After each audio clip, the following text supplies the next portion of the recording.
Kolkata case में आज फिर सुप्रीम कोर्ट में सुनवाई हुई। इस दौरान दोनों पक्षों के वकीलों के बीच तीखी नोकझोंक हुई और चीफ जस्टिस ने बंगाल सरकार से एक बार फिर से कई बड़े सवाल पूछे। उन्होंने पोस्टमार्टम की प्रक्रिया से लेकर कोलकाता पुलिस कमिश्नर और कोलकाता पुलिस की जांच पर गंभीर सवाल खड़े किए हैं। कोर्ट ने पूछा कि आखिर एफआईआर में देरी क्यों हुई, पोस्टमार्टम के लिए आधिकारिक चालान क्यों नहीं लिया गया। मामला कोर्ट में आने के बाद बंगाल सरकार ने आरजी कार की सुरक्षा के लिए क्या क्या किया, लेकिन कोर्ट में ये सवाल उठे क्यों, इसके लिए कोर्ट रूम में हुई जिरह का कुछ अंश आपको दिखाते हैं। Just one thing, that this postmortem could not have taken place after 6 o'clock in the evening. There are standing instructions. Everything, my lord, will just kindly take the postmortem report once and just give me 2 minutes. I will show your lordships how this entire investigation has been compromised. After 6 o'clock in the evening, a postmortem cannot be conducted anywhere in India and in the state of Bengal when it is a rape and murder. In case of a rape and murder, the first 5 hours are crucial. The first 5 hours is the period where you have to cordon off the area. You cannot have an ingress and outgress. Whoever wants to come and go, they take pictures, photographs, evidence is destroyed. And thereafter, after 5 days, if we enter the scene, that's why we have our own challenges. We asked, the first question which we asked was, Without this, my lord, the postmortem doctor cannot accept the body. postmortem doctor will not carry out the PMR, the postmortem, and he will not accept the body because first and foremost, he has to have a request in the challan that please, this body is being sent for the purpose of On the examining. challan, he gives a seal saying accept it. Yes, Mr. Sibbal. It's not, Malad. We've checked it up. It's not there. And CBI says that they also don't have the document under which the body was sent. To us, that file does not contain What this I'm document. what I'm told is that the CJM came, Malad, and he filled it up himself, and there's no separate form. That's what seems to have happened. Was the postmortem carried out without a It's impossible. It's impossible. without a formal dispatch of a request to the postmortem doctors to carry out the postmortem? Just an administrative. एक तरफ Kolkata case की जांच पर supreme court में सवाल उठे तो वहीं दूसरी ओर विपक्ष भी ममता बनर्जी को घेर रहा था। ऐसे में हर तरफ से घिरी ममता ने अपनी सफाई में पीड़ित परिवार को यह चुनौती दे दी और सभी आरोपों को प्रोपेगेंडा बता दिया।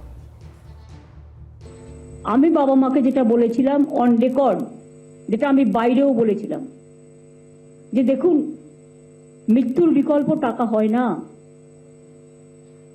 আপনারা খুবই মর্মাহত, আমরাও মর্মাহত, কিন্তু যদি কোনোদিন মনে করেন আপনার মেয়ে স্মারক মানে মেমারির জন্য কোনো ভালো কাজ করবেন আমাকে বলবেন, আমাদের গভর্নমেন্ট আপনার পাশে আছে। Nothing else. আমি জানি কোনটা কখন বলতে হয় এবং একই কথা আমি কিন্তু অফিসিয়ালি প্রেসকেও বলেছিলাম। তা সত্ত্বেও যারা কুৎসা করে বেড়াচ্ছেন, আই এম সরি, তারা কি চায়? বিচার চায় না বিচারের নামে কেসটাকে ঝুলিয়ে দিতে চায়? কি চায়? तो ममता बनर्जी आखिर घर वालों को ही क्यों चैलेंज कर रही हैं? क्या उनकी स्थिति कमजोर हो गई है? आपको याद होगा कि कल ही उनके राज्यसभा के एक सांसद ने अपना इस्तीफा देते हुए कहा था कि सरकार में जिस तरीके का करप्शन हो रहा है और इस केस को जिस तरीके से मिस हैंडल किया गया है उसको लेकर के मैं बेहद दुखी हूं। चर्चा में हमारे साथ जुड़ गई हैं प्रियंका टिब्रेवाल, नेता हैं बीजेपी की, साथ ही साथ बादल देवनाथ हैं, नेता तृणमूल कांग्रेस के। बादल देवनाथ जी, क्या जो घर वाले हैं, जो बेटी थी आरजी कौर की, उन्हीं के ऊपर अब सवाल उठा रही है मुख्यमंत्री? क्यों? नहीं, हर दिन आज भी देखिए सुप्रीम कोर्ट ने जो भी निर्देश दिया उसको हम सब स्वागत करते हैं, लेकिन उसके बाद भी आज भी शाम को देखिए कलकत्ता में विदाउट परमिशन यहाँ पर कुछ लोग नागरिक समाज के नाम पर जो लोग को नक्सलपंथी है उन लोग आज भी शाम को रैली कर रहे हैं और झूठा बातें पूरे बंगाल में फैला है। ये कुछ मीडिया, 2-3 मीडिया भी है। बादल जी, आप ये तो विषय है ही नहीं, ये विषय है ही नहीं। थोड़ा कुछ कह दिया। विषय ये है कि सुप्रीम कोर्ट ने भी आज फिर से सवाल पूछे। क्या सवाल पूछे? बिना चालान के शव का पोस्टमार्टम कैसे किया गया? अपराध स्थल को संरक्षित क्यों नहीं किया गया? एफआईआर दर्ज करने में 14 घंटे की देरी कैसे हुई? ब्लड सैंपल्स को सही तापमान में क्यों नहीं रखा गया? अब तो ऐसे लगने लगा जैसे सीबीआई ने पहले बोला था कि पहले से ही पूरे के पूरे केस को डैमेज करके हमें दिया गया है। सवाल उठाए जा रहे हैं, पुलिस कमिश्नर पर सवाल उठाए जा रहे हैं, डॉक्टर कह रहे हैं पुलिस कमिश्नर को इस्तीफा देना चाहिए। नहीं मैडम, सुप्रीम कोर्ट में स्टेट गवर्नमेंट के साथ जो वकील था, कपिल सिब्बल था, उन्होंने भी कहा 17 तारीख को उन्होंने पेश करेंगे, क्योंकि चालान उनके पास नहीं था।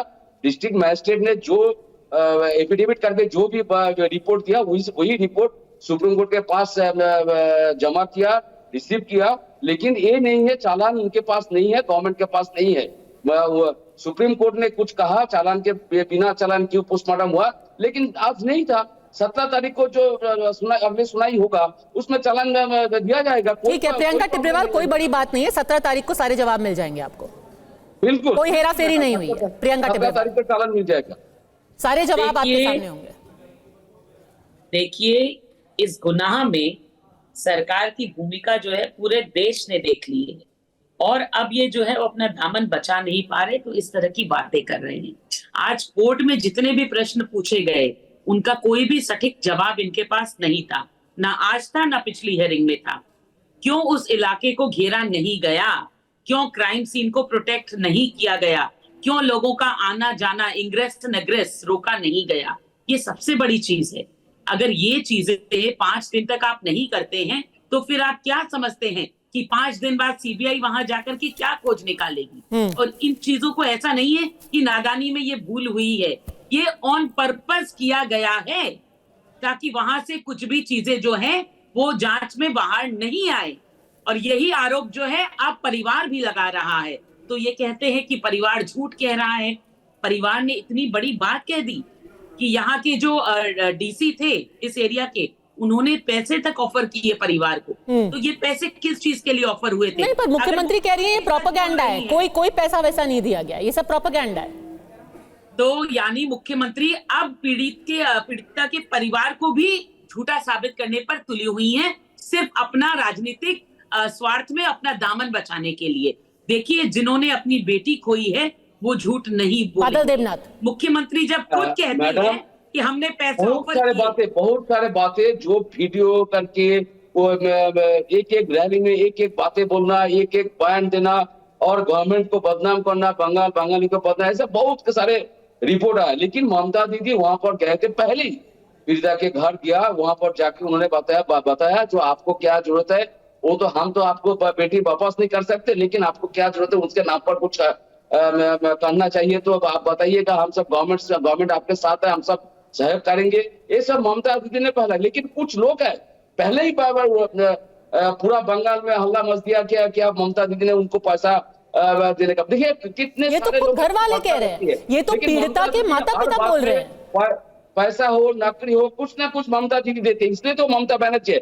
लेकिन उस दिन उन्होंने ऐसा नहीं कहा। आज भी प्रशासनिक बैठक में उन्होंने सबके सामने प्रेस कॉन्फ्रेंस करके बता दिया मैंने पैसा का बात नहीं किया, लेकिन उनको हेल्प करने का वादा किया था, यही बात है। लेकिन इतना झूठ, जैसे 150 ग्राम सीमेंट मिला, सारे लोग बोल रहे हैं 150 ग्राम सीमेंट, भाई 100 150 400 लोग क्या रेप किया, ऐसे झूठ। नहीं, आप मुद्दे पर रहिए। बादल देवनाथ जो खुद पीड़िता के घर वाले हैं, उनके माता पिता हैं, उन्होंने कहा है, जो पीड़िता के माता पिता हैं उन्होंने कहा है कि हमें पैसे दिए गए थे।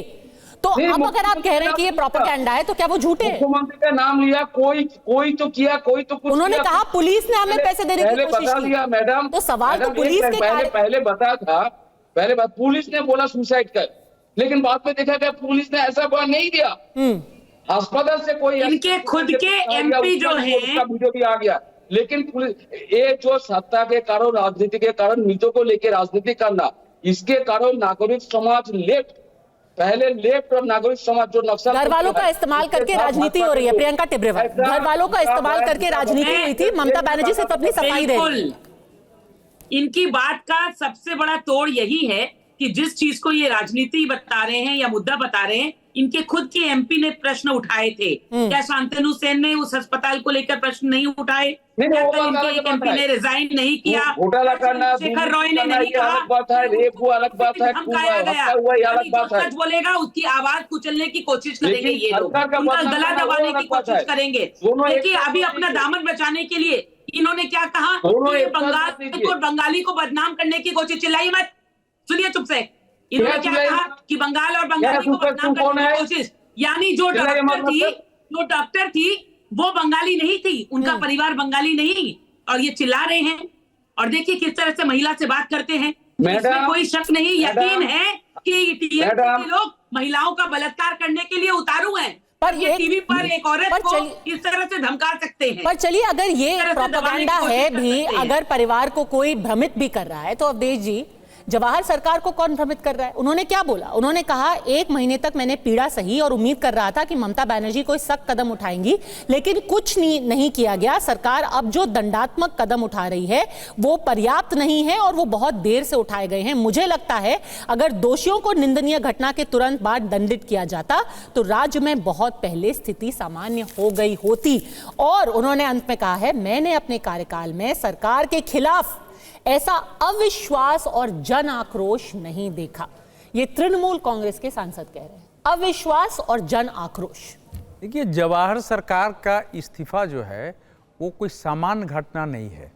जवाहर सरकार भारत और पूरे भारत में, जिसको हम लुटियंस इंटेलेक्चुअल्स कहते हैं, लुटियंस इंटेलेक्चुअल्स, कुछ लुटियंस मीडिया गैंग हमारे, तो उनको भी समझ में आ रहा है कि हवा बदल गई है, कितना जन आक्रोश। नहीं, वो सब इस समय भाजपा के विरुद्ध, जब ममता बनर्जी के चुनाव होते थे तो हमारे आपके जो मित्र लोग हैं और वो सब अपना यूट्यूब चैनल लेके, बाकी लेकर के एक कार्यकर्ता की तरह वहां काम करते थे और ममता बनर्जी को सबसे आगे करके, तो जवाहर सरकार का जो इस्तीफा है इसका मतलब है कि वो पूरा, जिसको अशोक श्रीवास्तव जी ने भी एक किताब लिखी है, खान मार्केट गैंग, वो बताता है क्या उसके अंदर भी इसको लेके एहसास हुआ है कि अगर इस समय हम खड़े नहीं हुए तो कल हमारे पर प्रश्न उठ सकता है कि आपको उस समय आपकी नैतिकता कहां गई थी। इसलिए बाकी से मैं जवाहर सरकार को अलग मानता हूं, क्योंकि आप भी जानती हैं कि जवाहर सरकार का जो सोच है, उनका अप्रोच है, लिखने का, बोलने का, काम करने का जो रहा है, वो क्या रहा है इस देश में। तो अगर लुटियंस इंटेलेक्चुअल्स के अंदर, ममता बनर्जी के अंदर इतनी वितृष्णा पैदा हो रही, क्योंकि उन्होंने तो ये भी कहा है ना, यकीन मानिए जनता का ये गुस्सा कुछ खास लोगों और भ्रष्ट लोगों के इस अनियंत्रित दबंग रवैये के खिलाफ है। तो अब भ्रष्टाचार देखिए, इस पूरे कांड में, आप इस पूरे कांड को देखेंगी तो ममता बनर्जी सहित, चूंकि मुख्यमंत्री हर चीज में सामने है, पूरे सत्ता प्रशासन पार्टी का रवैया इस कांड को ढकने, इसको गलत साबित करने, जो आवाज उठाने वाले हैं उनकी आवाज को दबाने, उनको मोटिवेटेड साबित करने, पुलिस की गलती की रक्षा करने, और यहां तक कि वैसे ही एक क्रिमिनल प्रिंसिपल, जवाहर सरकार भी समझ रहे हैं, प्रिंसिपल को महिमा मंडित करना लगा जैसे पूरी सत्ता अपराधी और माफियाओं के हाथ में जो है। बादल देवनाथ जी, अविश्वास और आक्रोश सरकार के खिलाफ लोग समझ रहे हैं, कोर्ट समझ रहा है, जवाहर सरकार भी समझ रहे हैं। नहीं मैडम, जवाहर सरकार ने वैसे कुछ ऐसा उनमें मन में आया, उन्हें इस्तीफा देना चाहता। मैं ममता दी खुद उनके साथ बात किया, उनका काम करने का कोई इच्छा नहीं है तो राज्यसभा नहीं रहना चाहते, वो जा सकते, कोई प्रॉब्लम नहीं है। लेकिन मैडम, हत्या तो हुई है। नहीं, ये क्या बात हुई सर?